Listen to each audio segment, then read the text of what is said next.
예, 안녕하세요. 김용입니다. 오늘은 간접고용에 대한 판례를 소개해 드리겠습니다. 여러분이 알고 계시는 대표적인 간접고용 유형은 파견입니다. 파견은 이런 거죠. 여기가 이제 파견 사업주가 있습니다. 파견 업체가 되는 거죠. 파견 사업주가 파견 근로자를 고용합니다. 그러니까 이 근로자는 누구의 근로자인가 하면 파견 사업주의 근로자인 거죠. 파견 업체의 근로자인 겁니다. 즉 고용 관계는 파견 업체랑 지금 맺어져 있는 겁니다. 분명히 나는 파견 업체 근로자인 건데 이 파견 사업주가 사용 사업주랑 근로자 파견 계약이라는 계약을 체결합니다. 이 파견 계약의 내용이 내가 계약을 체결한 근로자를 당신의 회사로 파견 보내서 당신이 지휘 감독하도록 하겠습니다. 이런 계약을 체결하는 거예요. 그러면 이 근로자가 고용은 파견 사업주가 한 것이지만 나를 사용하는 것은 지금 사용 사업주가 나를 사용하고 있는 거예요. 즉 나에 대한 지휘 감독은 사용 사업주가 하고 있는 겁니다. 파견은 딴 게 아니죠. 파견은 고용과 사용이 분리가 되어 있는 겁니다. 굉장히 열악한 간접고용 형태인 거죠. 자, 이걸 보하기 위해서 만약에 이 근로자가 2년을 초과해서 근로를 하게 되면 사용사업주가 이 파견 근로자를 직접 고용을 해야 됩니다. 원래 이제 고용은 파견 사업주가 하는데 이런 식으로 2년을 초과하게 되면 당신이 고용을 해야죠. 사용사업주가 고용을 해야 될 의무를 가지게 됩니다. 뭐 이런 보호장들 만들어 놨습니다. 그리고 파견은 그렇게 바람직한 유형이 아니기 때문에 상시 파견할 수 있는 업종도 업무도 상당히 제약이 되어 있어요. 32개의 업무로 지금 제약이 되어 있습니다. 그래서 주로 회사에서는 아예 제조업 같은 경우는 상시 파견은 안 되고 있거든요. 하는 형태가 주로 도급이라는 형태를 취하게 됩니다. 도급. 여기가 도급인이 있고 여기가 수급인이 있겠죠. 도급과 수급인이 하는 계약이 도급계약인데 도급계약은 도급인이 수급인한테 유상계약이면은 이게 보수를 주겠죠. 근데 보수를 주는 이유가 수급인이 도급인에게 일의 완성을 줘요. 어떤 근로를 주는 구조가 아니고요. 이 일을 완성한 것에 따른 대가로 돈을 주는 그런 계약을 체결한 겁니다. 그럼 수급업체가 이게 만약에 하청업체라고 한다면 도급업체는 원청업체, 하청업체가 자기의 근로자를 고용도 하고 사용도 해서 지금 이 일을 완성을 하게 될 겁니다. 엄밀하게는 도급업체와 수급업체의 근로자 사이에서는 근로관계가 없는 구조예요. 계약관계가 없습니다. 없는데 우리나라에서 제일 문제가 됐던 것 중에 하나가 이 하청업체가 소위 얘기하는 사내 하청인 경우가 많은 겁니다. 원청회사의 설비를 좀 빌려가지고 함께 원청회사 안에서 근무를 하고 있는 거죠. 그러면 경우에 따라서는 도급업체가 수급업체 근로자에 대해서 지휘 감독, 즉 사용을 하게 되는 케이스가 벌어질 수가 있겠죠. 만약에 도급업체가 수급업체 근로자를 지휘 감독하게 되면, 사용하게 되면 어떻게 될까요? 이게 파견이죠. 파견은 고용과 사용의 분리라고 했잖아요. 그럼 이렇게 하게 되면 마치 하청업체가 이 근로자를 고용하고 원청업체가 이 근로자를 사용하게 되는 이런 형태가 만들어집니다. 자, 이런 파견 형태가 만들어지는 거죠. 근데 이 파견 계약은 하질 않았어요. 또 파견은 허가가 필요하거든요. 허가받은 것도 아닙니다. 불법 파견이겠죠. 우리가 소위 얘기하는 위장 도급, 불법 파견의 모양새가 만들어집니다. 이런 불법 파견했을 경우에 이 근로자를 보호하는 어떤 법의 태도가 꽤 많이 변화가 되어 왔습니다. 되어 오다가 지금 현재 법은 불법 파견이면은 바로 이 근로자를 도급 업체가 고용해야 된다. 자, 이런 고용 의무를 부과하고 있습니다. 과거에는 이제 뭐 고용으로 2년을 초과하게 되면 고용 간주가 된다. 이런 조항 뒀다가 불법 확인이라고 하더라도 2년을 초과하면은 고용해야 된다. 이런 조항 뒀다가 지금은 불법 확인의 경우에는 뭐 이제 이 불법 확인임을 이제 하게 된 즉시로 고용을 해야 된다. 이런 식으로 법이 개정이 되었어요. 자, 어쨌든 간에 이런 경우에 이게 이 원청업체가 고용을 해야 되는 거죠. 그럼 어떤 구조인 거죠? 이게 파견인지 도급인지의 판단 기준이 중요하게 됩니다. 이게 파견이 되면은 2년을 초과하면 고용을 해야 될 의무를 가지게 되고 이게 적법 도급일 경우에는 아무 문제가 없어요. 그냥 하청업체가 이 근로계약을 체결한 것이고 이 원청업체는 도급계약을 체결한 것이고 근데 이게 위장 도급, 불법 파견인 경우에는 도급업체가 수급업체 근로자를 고용해야 될 의무를 가지게 되는 구조입니다. 그럼 이게 적법한 도급인지 위장 도급인지 이거 어떻게 판단해야 되는 거냐? 자, 그에 대한 판례 법리를 중심으로 여러분들이 공부를 하시면 되겠습니다. 여러 판례가 있기 때문에 그 판례를 묶어가지고 설명드리고 참고할 만한 판례도 하나 소개해드리도록 하겠습니다. 현대차 판례고요. 현대차의 아산공장 판례입니다. 자, 현대차와 현대차 협력업체가 도급계약을 체결했고요. 이 도급계약에 따라서 여러 일들을 협력업체 근로자들이 수행을 하고 있습니다. 각종의 뭐 의장, 자체, 엔진 공정, 엔진 서브 공정 이런 식의 핵심 공정과 서브 공정에 대한 일을 완성해서 이제 납품을 하고 있는 거죠, 그죠? 자, 그런데 이 협력업체 근로자들이 뭘 정했냐면 보니까 원청업체가 현대차가 우리에 대해서 지금 지휘 감독을 하고 있다. 이건 일종의 불법 파견인 거다. 그걸 요구해서 현대차를 상대로 해서 근로자 지위를 확인하는 소송을 제기했습니다. 나는 이미 원청업체 근로자요. 이걸 확인해 주세요. 이걸 청구한 소송을 제기했습니다. 그럼 판단해야겠죠, 그죠? 과연 이분들이 왜 그렇게 주장하시는 거냐? 그리고 실제로 이게 위장 도급이 아니고 적법 도급인 것인지 아니면 위장 도급 혹은 불법 파견인지를 판단해야 됩니다. 판단 기준은 이제 이렇겠죠. 이게 도급이 되기 위해서는 협력업체가 이 근로자들을 지휘 감독을 해야 됩니다. 이게 위장 도급 혹은 파견이 되기 위해서는 불법 파견이 현대차가 이 협력업체 근로자들을 지휘 감독해야겠죠. 자, 과연 그렇게 하고 있는지가 판단 기준이 되겠습니다. 그 판단 기준을 두 가지로 구분해 볼게요. 자, 판례는 읽어보시고요. 이게 워낙 복잡하게 되기 때문에 좀 분류해서 판단하는 것이 필요합니다. 첫 번째로 이게 파견인지 아니면 이게 도급인지는 계약의 명칭이나 형식에 구애되는 것이 아닙니다. 계약 명칭을 보지 않는 거죠. 이게 도급계약이냐 파견계약이냐 이걸 보는 것이 아니고 실질을 보겠다. 실질을 보는 것은 과연 제3자가 지휘를 하고 있는지. 그 무슨 말인가 하면 제3자라고 하는 것은 하청업체가 아니고 원청업체가 되겠죠. 그죠? 오히려 계약을 체결한 하청업체가 아니고 제3자인 원청업체가 지금 지휘를 하고 있다. 상당한 지휘 명령을 하고 있는지. 그 다음에 원청업체 근로자하고 하청업체 근로자하고 함께 근무를 하고 있는 거예요. 야, 이건 사실상 원청업체의 사업을 같이 하고 있는 거 아니야? 그래 봐서 이 제3자의 사업, 원청업체의 사업에 실질적으로 편입되어 있다고 볼 수 있는지 이걸 보겠다는 거예요. 이렇게 되게 되면 일종의 원청업체의 지휘 감독성이 눈에 보이는 거죠. 과연 그렇게 하고 있는 것인지. 근데 이게 적법한 도급에 대기 위해서는 원고용주, 하청업체가 지휘 감독을 해야겠죠. 그래서 그럼 원고용주, 하청업체가 지금 각종의 근로자 선발이라든지 근로자의 수, 교육, 훈련, 작업 휴게 시간, 휴게 이런 것들에 대한 결정권을 독자적으로 행사하는지 이에 대한 독자성을 가지고 있으면은 지휘 감독권을 지금 원고용주가 행사하고 있는 거죠, 그죠? 그 다음에 이 일을 완성하기 위한 목적이면은 이 일만 해야겠죠, 그죠? 뭐 원청업체의 모든 허드렛 일을 다 하고 있다. 이런 경우에는 이게 원청업체의 지휘 감독으로 인정될 수가 있을 겁니다. 그렇지 않고 자 계약 목적이 진짜 한정된 업무 이행으로 이제 확정이 되어 있고 근로자가 맡은 업무가 제3자 즉 원청업체 근로자의 업무하고는 구별되고 있는지 그리고 그런 업무에 전문성이나 기술성이 있는지 뭐 그렇다고 한다면 일종의 도급계약으로서의 일의 완성이라고 하는 그런 측면이 눈에 보일 겁니다. 그리고 이 하청업체가 즉 원고용주가 필요한 독립적인 기업 조직이나 설비를 갖추고 있는지 이런 것들도 함께 판단하겠다. 즉 형식이 아니고 실질을 가지고 이게 도급인지 파견인지를 판단하겠습니다. 이게 판례 시각인 거죠. 조금 분석을 해보도록 하겠습니다. 이게 파견인지 아니면 위장 도급 혹은 불법 파견인지를 판단하는 방법, 적법 도급인지를 판단하는 방법. 첫 번째, 이게 근로자 파견인지는요.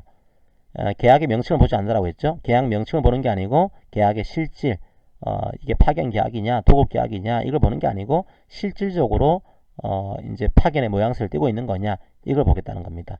그러면 실질적으로 판단을 해야 되는데 어떻게 판단할 거냐 판단 기준이 필요하겠죠.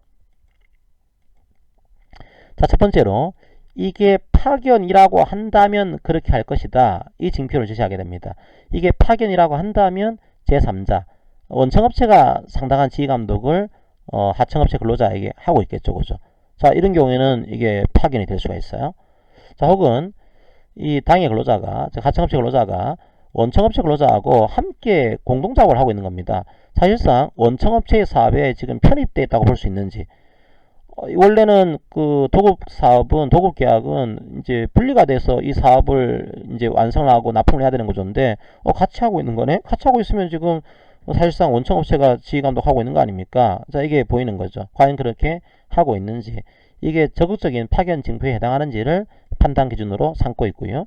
두 번째로는 이게 진짜 도급이라고 한다면 도급의 징표를 보는 겁니다. 이게 도급이라고 한다면은 하청업체가 이제 뭔가를 하고 있겠죠, 그죠? 그게 도급의 징표예요. 이게 실제로 도급이라고 한다면 원고용주가 각종의 선발, 교육, 훈련, 휴게시간, 휴가, 근무태도 이런 것들을 결정권을 행사하고 있겠죠. 그죠? 과연 그렇게 하고 있는 것인지. 그리고 이게 도급이라고 한다면 목적이 그 맡겨진 업무 수행을 목적으로 하고 있는 거죠. 자, 한정된 업무행위로 확정되어 있고 그 업무가 제3자, 그 원청업체 근로자하고 구별되고 있는지, 그리고 그런 업무에 전문성이나 기술성이 있는지 이걸 판단하겠다는 겁니다. 그렇다고 한다면 도급계약으로서의 성질이 눈에 보이는 거죠. 자, 그 다음에 세 번째로 과연 이 하청업체가 원고용주가 독립적인 기업조직이나 설비를 갖추고 있는지, 이걸 가지고서 이게 파견인지 아닌지를 판단하겠습니다. 이게 판례 시각이 되어 있습니다. 나름대로 이게 파견에 해당하는지에 대한 판단 기준을 제시했다는 측면에서는 의미가 있는 판례로 보시면 되겠습니다. 비판도 근데 좀 있어요. 자, 어떤 비판이 있는가 하면 첫 번째로 이 판단 기준을 여러 가지로 나열하고 있다 보니까 이 기준 중에 뭐가 중요한 것이고 뭐가 중요하지 않은 것인지, 뭐가 주된 요소이고 뭐가 부차적인 요소인 것인지 이게 명확하지 않다라고 하는 그런 한계가 좀 있습니다. 그런 비판이 있다고 하는 거죠. 두 번째로 이게 일종의 제조업을 중심으로 한 판단 기준 아니냐, 이 케이스를 서비스 같은 데서도 일반적으로 적용할 수 있는 거냐, 이게 좀 법적으로 불안정성을 야기할 수 있다, 이런 한계를 또 제시를 하고 있습니다. 또 한 가지 한계가 있는데요. 이 케이스는 그러면 혼재 작업, 이제 공동으로 같이 하고 있는 경우에는 이제 지휘 감독하고 있는 거지만 공동으로 하고 있지 않은 경우에는 인정해주겠다, 도급으로, 이런 거라고 한다면 그 분리만 되면은 이게 도급 계약이고, 같이 하고 있으면 이게 파견 계약이고, 이게 업무의 분리 여부에 따라서 이게 도급 계약과 파견 계약 여부가 구분된다라고 하는 것, 과연 그것이 타당한 계약인 거냐, 타당한 거냐, 이런 비판이 있었습니다. 그런데 최근 판례에서는 여기에 대한 것들에 대한 단초를 좀 제시를 하게 돼요. 어떻게 했는가 하면 이 판례 이후에 원청여사가 완전히 이제 그 업무를 분리를 시켰습니다. 이제 혼재가 되어 있던 작업을 분리를 시킨 거죠. 그럼 분리가 되어 있는 거니까 우리가 지휘 감독하지 않는 겁니다. 이제 그렇지는 않다라고 하는 거예요. 그 이후에 나온 판례에서는 설사 이게 장소적으로, 공간적으로 이게 업무가 분리되어 있다고 하더라도 중요한 것은 장소적, 공간적인 분리가 아니고 기능적인 분리인 거냐, 이게 중요한 거네요. 자, 기능적으로는 밀접하게 연관되어 있다. 사실상 장소는 분리되어 있다고 하더라도 공동 작업으로 봐야 되는 거다. 자, 이런 경우에는 지휘명령권을 지금 행사하고 있는 거다, 이렇게 보고 있는 판례도 최근에 등장하고 있는 거죠.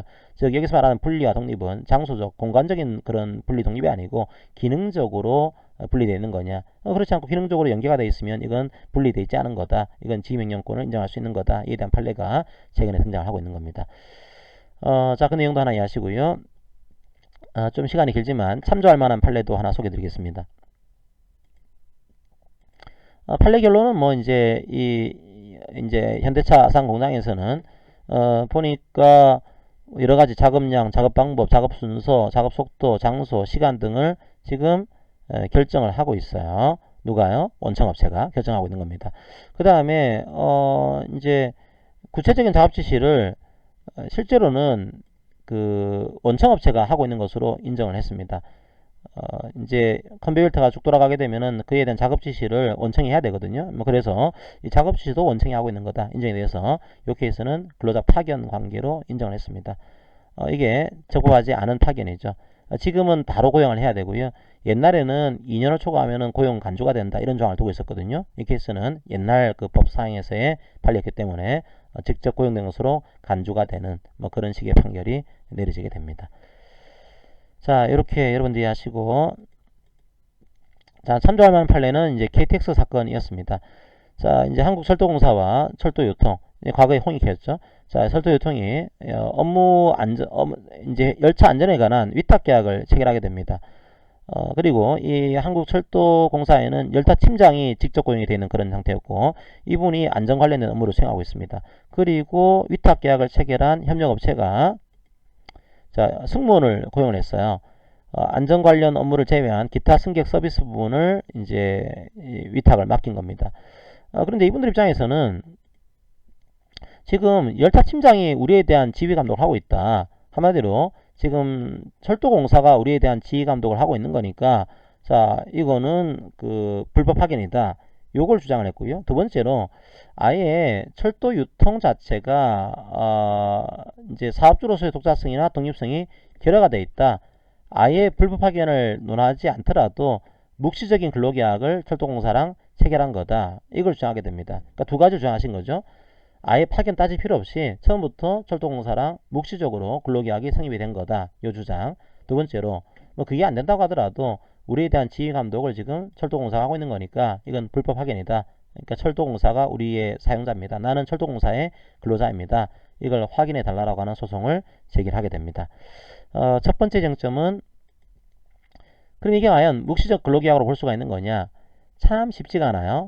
묵시적 근로계약으로 인정하기 위해서는 아예 그 법인격을 부정을 해야 됩니다. 그 원고용주, 여기서는 철도 유통이 되겠죠, 그죠? 이 원고용주가 사업주로서 독자성이 없거나 독립성을 결여해야 됩니다. 그냥 철도공사의 노무대행 기관과 동일시할 수 있는 등 그 존재가 형식적, 명목적인 것에 지나지 않아야 돼요. 그러니까 실제로는 사업주로서의 실체가 없어야 되는 구조인 겁니다. 그런데 보니까 사실상 근로계약은 제3자, 그러니까 여기서는 철도공사 되겠죠, 그죠? 실적으로 철도공사와 종속적인 관계가 있고 임금을 지급하는 것도 철도공사, 근로를 제공하는 사람도 철도공사라서 이게 묵시적인 근로계약이 성립되어 있다. 이 정도가 되면은 철도공사의 근로자로서 아예 처음부터 묵시적으로 근로계약을 체결한 것으로 인정할 수도 있습니다. 그게 이제 묵시적 근로계약의 법리인 거죠. 인정하는 그 사례는 지극히 드뭅니다. 한 법인격에 대한 독자성을 보장하는 것이 그렇게 쉬운 문제가 아니거든요. 그래서 이 케이스는 철도 유통 자체의 독자성을 보장하기는 어렵다. 이거는 묵시적 근로계약 관계로 보지는 않습니다. 자, 이게 판례 태도였어요. 자, 이 케이스에서는 묵시적 근로계약 관계를 인정할 수는 없다라고 판단했습니다. 보니까 뭔가 이 하청회사가, 협력회사가 뭐 독립적으로 어떤 서비스업을 지금 경영을 하고 있다. 인사권도 독립적으로 지금 행사를 하고 있다. 뭐 그런 걸 봤을 경우에는 이 존재가 과연 형식이고 명목적인 거냐? 뭐 그렇지는 않다. 따라서 묵시적 근로계약으로 보기에는 좀 어렵습니다. 이게 철도 유통과의 근로계약이 있는 거니까 철도공사하고의 묵시적 근로계약 관계로 인정하기는 어렵습니다. 그렇게 인정을 했어요. 그 남아있는 문제가 뭔가 하면은 그렇다고 하더라도 그러면 실제적으로 실체가 있다고 하더라도 지휘감독을 철도공사가 하고 있는 거 아닙니까? 그걸 주장했어요. 즉 불법 파견되고 있는 거 아닙니까? 주장했습니다. 이것도 뭐 약간 기에 걸면 기걸이, 코에 걸면 코걸이 될 수 있겠죠, 그죠? 판단 기준은 아까 봤던 현대차의 판례와 동일합니다. 동일해요. 판단 기준이 달라지진 않아서 똑같아요. 중요한 것은 계약 형식이나 명칭이 아니고 근로관계의 실질에 따라서 판단해야 된다. 판단하는 기준들은 여러 가지를 제시를 하고 있습니다. 이 판단 기준은 동일했습니다. 다른 것은 결론이었어요. 현대차에서는 이제 불법 파견으로 결론이 나왔고 이 케이스에서는 이제 어떤 KTX가 지휘명령을 한 것이 아니다라고 인정해서 이건 근로자 파견도 아닙니다. 두 가지를 다 부정한 거죠. 묵시적 근로계약 관계도 부정을 했고 두 번째로는 불법 파견 관계도 부정했죠. 즉 이 근로자는 철도공사의 근로자가 아닙니다라고 판결을 내렸습니다. 근데 이게 나중에 조금 뭔가 그 사법농단이 있는 거 아니냐 이런 비판도 제기가 됐었고 지금은 이 법원을 통해서 해결된 게 아니고 노사 간의 어떤 그 조정을 통해서 다시 이분들을 고용을 한 이런 형태까지 지금 나아가게 됩니다. 상당히 우리 현대사의 좀 아픔이라고 할 수 있는 두 가지 판례 내용들을 봤습니다. 판례의 법리는 그렇지만 여러분들이 이 판례를 보실 때 참 우리 사회 간접고용이 참 심각한 문제구나 이걸 보고서 좀 다시 노무사로서 혹은 변호사로서 뭔가에 기여를 할 수 있는 뭐 그런 여러 가지 공부들을 많이 해보시기를 기대합니다. 자, 오늘 판례 강의는 이것으로 마무리하겠습니다. 감사합니다.